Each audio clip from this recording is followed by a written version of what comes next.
were discussing it among ourselves and quite thoroughly concerned, dismayed, whatever, John von Neumann comes in again. Dr. von Neumann says to us, "Gentlemen, we have a problem." I said, "Oh, okay."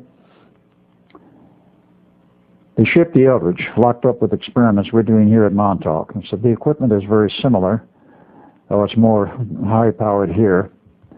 And the concepts under which we're operating are very similar to what the Eldridge did. They're both involving use of time and time equations and this sort of thing, which we understood. But he said the problem is that the Eldridge locked up with the station, and it was on the 12th of August of 1943 when the Eldridge was yanked out of the harbor and into hyperspace.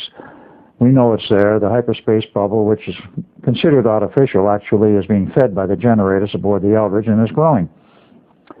We've got to shut it down, but there's no way we can do it. We can shut down our equipment here, but that bubble is being fed by the equipment aboard the Eldridge.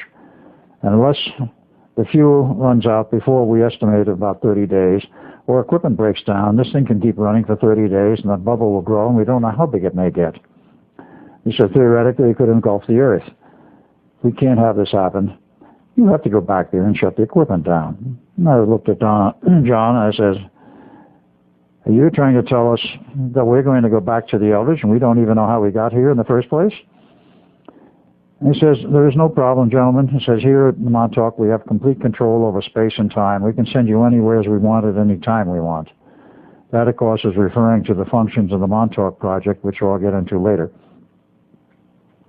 But true to their word, they sent us back to the decks of the Eldridge, and they put us in radiation suits, something similar to what you see on the various shows today and the sci-fi shows and what, of course, the astronauts have worn out in space, and sent us back to the decks of the Eldridge. Now, what they did, we didn't understand, except we stood by an opening in a wall, and we were sucked into it, and we wound up in the decks of the Eldridge. This was, of course, the Montauk Time Tunnel, which I will go into at length later. We arrived in the decks of the Eldridge, took off our helmets. Instructions were, smash the equipment, destroy it, whatever you have to do to shut it down.